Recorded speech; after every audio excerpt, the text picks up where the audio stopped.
Welcome back to the Reading Corner here on Dreamers Defy, where we are currently reading through Vengeful by AJ Parnell.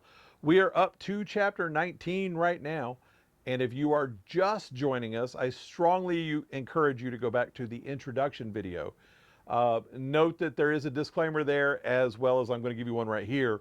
There are sensitive topics in this story, dealing with self-harm and a few other things. So make sure that you're okay with that before you go. We're in the middle of a lot of action going on right now. We're trying to find out if Abigail is a real monster like Andrea and the other ghosts say she is, if the ghosts are even real, if it's all in Luke's head. But we are right in the thick of it right now, just a little past the halfway point of the book, chapter 19. Go back to the beginning if you haven't started there. Catch up. We'll wait for you. If you have been here all along, chapter 19, let's get going with it, shall we? Chapter 19, The Ghosts That Bind. The ache in Luke's chest seemed to explode into reverberating pain as he took in Abigail's disgusted smirk. Behind him, the ghost gave shouts of joy and relief, as well as angry curses. At least they were happy he hadn't killed himself. They were right. No matter how badly he had wished it to be otherwise, Abigail was indeed the monster they said she was. As he let his hand, weighed down by the revolver, fall mindlessly to the ground, he stared back at Abigail. Currently, she looked more like a feral animal than the woman he had fallen in love with. Gone was the angel he once held in his arms, replaced by a seething creature with clenched teeth and claw-like fingers that dug into the ground as she slunk further back into the dark corner. From behind them, Emily called, "Aren't you glad I told you to take the bullets out?" Over his shoulder, Luke cast Emily a sad smile. "Yes, thank you." Deep down, he had wanted to be wrong about Abigail, had wanted to show all of them that the woman he loved was not evil. And, had she pleaded for him to put the firearm away, to not go through with ending his life, he might actually have convinced them and himself. Fuming, Abigail asked, "What are you thanking me for?" The tension on Luke's face eased as he turned his attention back to Abigail. "Wow, if you could only see your face. I don't think I've ever seen such bitter disappointment." Disgusted, Luke got to his feet, bent over, snatched up the weapon and eyed it, wondering if at the end of all of this he might actually go through with it. "Abigail, as much as I'd like to make you happy, I can't kill myself. Not yet, anyway." Staring down at the various salt rings, Luke again looked past them to the nearly completed iron perimeter, the remaining rods and his scattered tools beside them. "I wouldn't find peace. I wouldn't be free. If I died now, I'd just be trapped here like the others. Not that you'd care."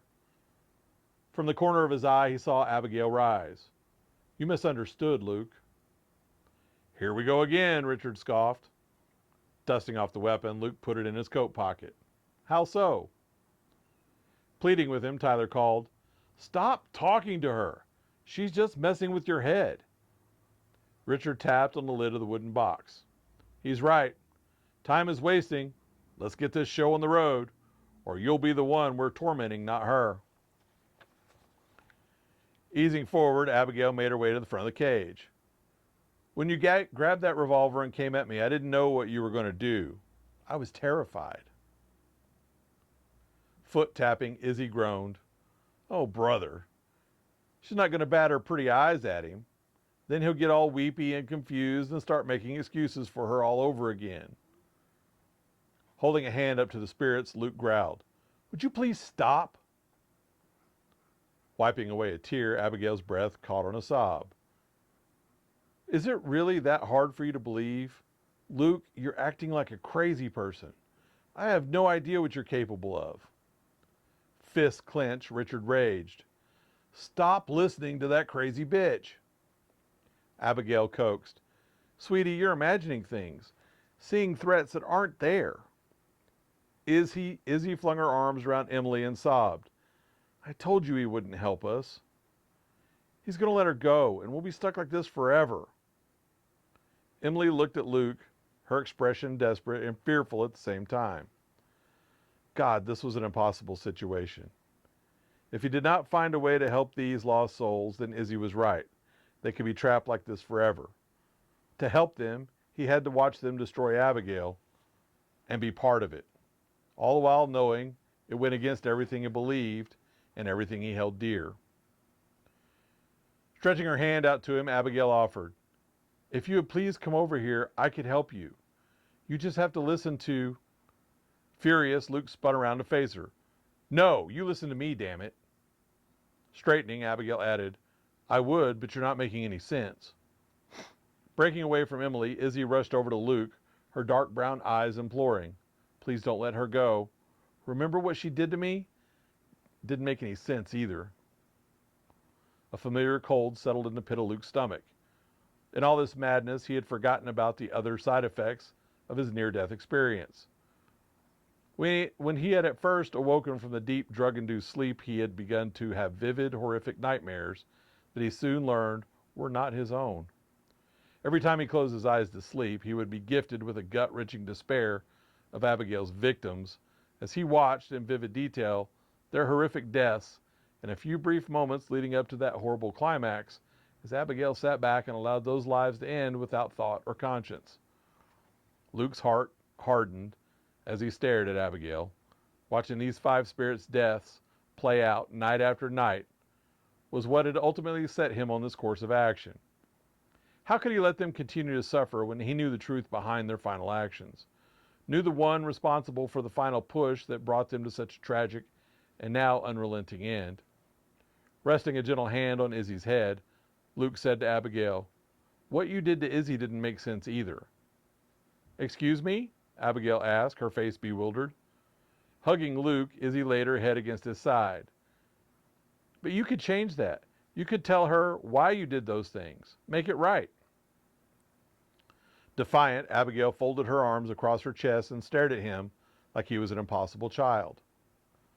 Offering Izzy an understanding smile, Luke continued, "How about I tell you what it's been like for Izzy?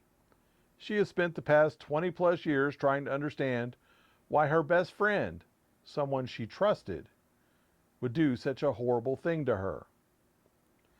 Seeing Izzy shudder beside him, Luke looked down at the small child, remembering all too well the feelings of hurt and betrayal Izzy felt as young Abigail mocked her and bullied her in front of the other girls at the school. "You could fix all that right here, right now, before I'm forced to release the others." Tongue-in-cheek, Abigail refused to speak. "Fine, then I'll tell you what she showed me." Bemused, Abigail burst out laughing. "Showed you?" Jaw tight, Luke motioned for Izzy to join the others. "Yes, night after fucking night, I get to see the scene play out. You and Izzy were only 8 years old when the two of you met. Back then, you went by the name Monica Adams, right?" Abigail's hand went to her throat. "Like everyone else, Izzy thought you were sweet, kind, a friend. You always seemed to know what to say, what to do when she was upset or feeling down." Luke looked back at the misfit group huddled around his truck. "Bit by bit, just like the others, you gained her trust, learned her secrets." Voice shaky, Abigail sputtered, "This is all in your head. You've created..." Face grim, Luke turned to face her. "And just like the others, you sprang your trap. Twisted her life into something unrecognizable and turned everyone that should have cared for her against her, leaving her broken and alone." Recovering, Abigail assured Luke, "Sweetie, even if any of that, what you're telling me, were true, I was just a child myself. I couldn't have been held responsible for my actions. Children do all kinds of cruel things to one another and have no idea of the harm they do." Disgusted, Luke walked over to the fire and stared down into the dying flames. "You knew exactly what you were doing when you kicked that chair from out from under Izzy, stood back, and watched her hang." Abigail's mouth dropped open, then snapped shut. "After you made sure Izzy was ostracized from everyone at school, you waited weeks, enjoying her suffering, watching her walk through the life that was now a living hell. Then you came to her, offering what appeared to be a lifeline. When you told her you were sorry, and you wanted to make everything up to her, and invited her to a sleepover at your house. Laughing bitterly, Luke searched the heavens. My God, the absolute despair Izzy felt when she realized you'd only brought her to your home to entertain yourself and your so-called friends. Clearing her throat, Abigail finally found words. All of that sounds truly horrible, Luke, if in fact it actually happened. Have you thought that perhaps going through all that you did, that you somehow managed to bring up some painful childhood memory of your own, that you somehow... Tired of the games, Luke spun around and stomped back toward the cage. This has nothing to do with me. I told you. Backing up, Abigail held her hands out before her. All right, all right. Drawing in a deep breath, Luke calmed. After destroying Izzy emotionally, you told her all she had to do to earn your forgiveness was... My God, I can't even say it. Quietly, Abigail asked, What? What did I ask your imaginary friend to do? Eyes flat, Luke looked at Abigail. You asked her to hang herself, in front of you and the other giggling girls at the party, as they stared at her and whispered into each other's ears. Izzy had never felt so alone, so trapped. There was nowhere for her to go. No one she could have turned to. You made damn sure of that. Arms wrapping tightly about herself, Abigail looked away. Luke continued bitterly. You told Izzy that it was only a test of your friendship, that you and the others would save her before it was too late. But all along you had no intention of saving her, did you? You just stood there and even forced the other girls to stand back and watch her die. Wiping a tear away, Abigail sniffled. I can't believe you would even think I was capable of such a horrible thing. Slapping both hands against the cage, Luke raged. I don't think it, I know it. Even as Izzy hung from that rope, her eyes bulging, her body fighting for air, you stood there, smiling, looking up at her. Even as the others, horrified at what you had done, ran screaming from the room. Luke could still see the scene playing out again over his mind from Izzy's point of view.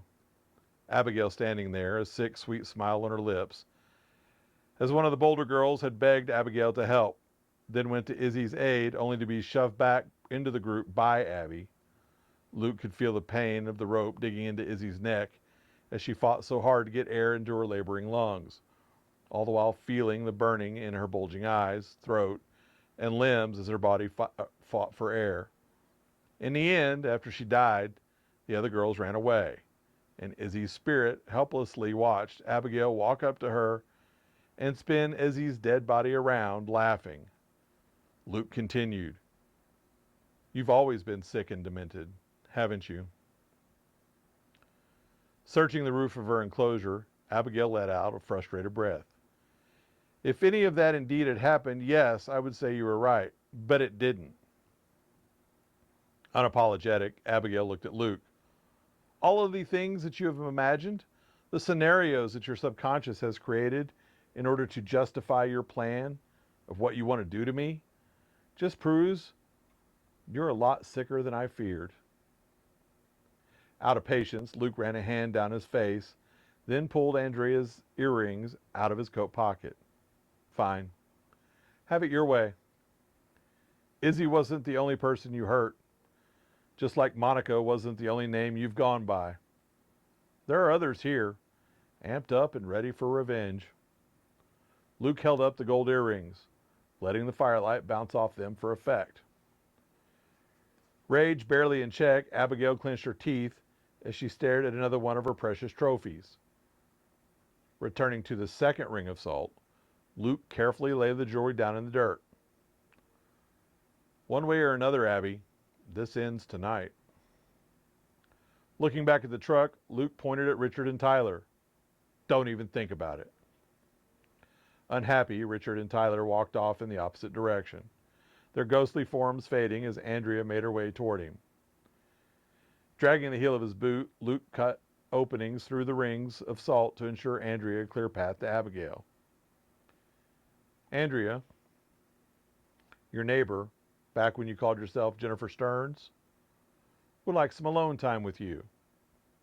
If you're having trouble remembering her, I'm sure it will come back to you once she reintroduces herself. Resetting his watch, Luke looked up to see Andrea step into the circle, a wide, vindictive smile stretching the corners of her mouth. She was the one you let cry on your shoulder after the tragic death of her husband, Sam. The one, like me, that you convinced to overdose on the antidepressants her doctor had so graciously prescribed. There was complete silence from Abigail. Once Andrea was safely inside the salt rings, Luke closed the gaps to ensure the others did not intrude on her time with her tormentor. All right, I'll leave you two to it then. Without a backward glance, Luke stormed off into the night. And so ends chapter 19. We get into chapter 20 really soon. Andrea's about to get her time with Abigail, and we're going to see where that goes. Again, down below in the comments, tell me your thoughts. Tell me, are they even real? Is it really Luke doing these things? Is Abigail the victim, or is she the person who really did these horrible things?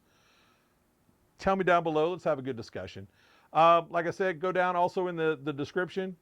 You will find a link to this book on Amazon.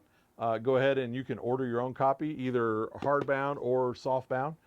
And soon I'm working with my partner here, and we're going to have some autographed copies from the author of Vengeful, and maybe a few more vengeful things coming up as we get more into this.